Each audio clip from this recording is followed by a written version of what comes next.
Good evening, Hans. Welcome to ISB. It's a pleasure to have you here. I have a few interesting questions around the Internet of Things and the network of society. So the first question is around, there's a lot of buzz around Internet of Things. IDC predicts that the Internet of Things market is going to reach 1.27 trillion with about 28 billion devices by 2020. And I would like to hear about Ericsson's vision for this network society and how does it add to the well-being of society? I think the network society is what we see is the sort of the fifth technology revolution. And we are in a moment in this industry where we're going to have so many people having 3G and 4G. They're going to be connected to the network. We're going to have 7.7 billion mobile broadband subscriptions by 2020. At the same time, we're going to have coverage of 3G, 4G in the world. Suddenly, we have an enabler to start doing a lot of other things, more than only getting you and me as consumer, getting a great experience on 3G and 4G. We can suddenly transform industries with the mobility, broadband and cloud. Even more important, I think, is of course how it can impact society. This infrastructure is the 21st century's infrastructure, and suddenly you can actually do education, you can do healthcare, you can see that you have smart cities to reduce the CO2 emission.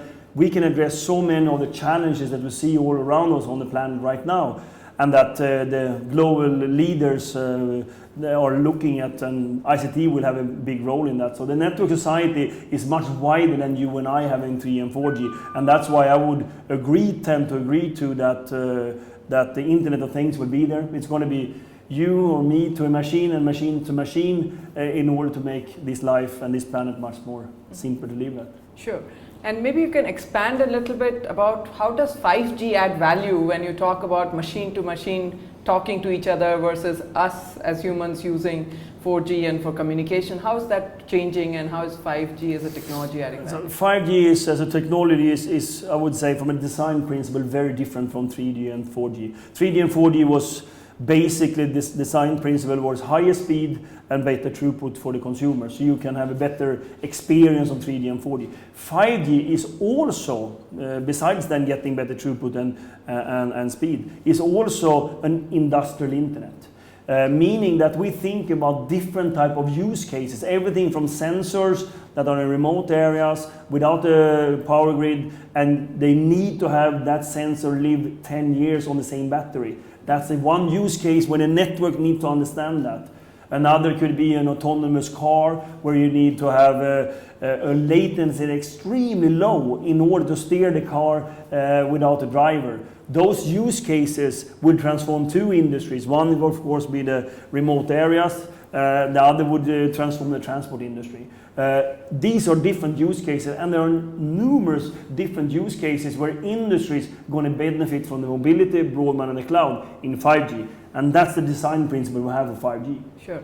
So, adding on to this or building upon this is like when we talk about different industries, use cases, as you mentioned, do you find that there are one or two industries that are going to be the leaders in adoption of this technology? And is it going to be more consumer oriented or more industrial use oriented? Initially, we have seen it as being much more consumer oriented because consumers have gotten 3G and 4G phones in their hands, so then music totally disrupted. I mean, a dramatic disruption going from sort of the CDs to the digital music and subscription models instead of buying the music. We see the same now with video. We see the Netflix of the world, etc., transforming all the TV viewing. So consumer is the first. Right now, my discussion with the industry leaders is very much to transport industry. How can they transform the transport industry? Is to governments. How can they do an e-government much more efficient? We see companies in the process industry. How can I have sensors to improve the process? Sure. So we see that is the second phase of this network society, that industries are now coming in, and then also society. Sure. So we talked about, governments actually playing a part in it, and in India there's this initiative by the Modi government. I'm sure you must have heard about the Smart City initiative. Yeah. Yeah. And how do you feel India's infrastructure need to evolve to be able to play a critical role and be able to leverage these technologies for our citizens? I worked now for the last 5 years with the UN, and of course talked a lot about how ICT can transform countries. The first thing you need to have is of course an infrastructure, a broadband infrastructure, mobility broadband, and 3G and 4G. In 5 years from now, India will have a very big portion of the population with 3G and 4G. So that is going to go exponentially. That's why it's so timely that the new government in India is thinking about a digital agenda or digital India. Very important, because you shouldn't start by that at the end. You should start already now to plan what to do for it. Sure. And we see, of course, initiatives like smart cities, healthcare, education going digital. Those plans are at least in place right now. So I would say in my discussion with this government has been very much that just execute on what you have, because it will be vital for having the competition or being competitive as a country as India, because all 100 countries in the world are thinking exactly the same. Okay. And you know, we have a challenge. So there are a lot of governments who are struggling actually whether we should lay a cable or should we go wireless. Yeah. What would your recommendation be? I would recommend that the ones that are simplest. I think that in many cases it will actually not be laying a cable, because it's so much quicker to actually make a wireless solution. Secondly, it's much cheaper. Sure. So of course, we still need fiber. Fiber is going to be important to transport all the data, but honestly, the last mile, that's going to be wireless, and it can be Wi-Fi, it can be 2G, 3G, and 4G, and 5G. So I think that that's what we see in the whole world, and the majority of the Earth population that will have access to internet, they will have it through wireless, not through wireline. And we have to understand that's for a cost reason and for a speed reason, because it's so much quicker to roll out wireless networks. Sure. So, you know, there's one other area which has been a lot of, it's an area of debate in India, and that is around the net neutrality. Yeah.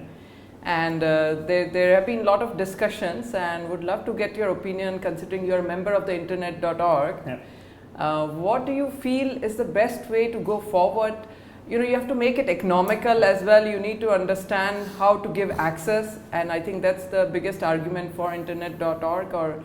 And at the same time, people are worried that certain applications or companies will get unfair advantage, and especially when you talk about Internet of Things, where now companies have access to these devices that are sending data packets. How does the economics of it all work out? I think first of all, I have been the last 5 years an advisor to the UN Secretary for broadband, been an advocate for broadband, that everyone on earth should have broadband. So I think that there's no debate that my biggest wish is that everyone should have an internet connection. However, the question about net neutrality is not just a yes or no. Yeah. It requires a little bit more, and the reason is that I'm sitting thinking what networks will be in 5 years from now, 10 years from now.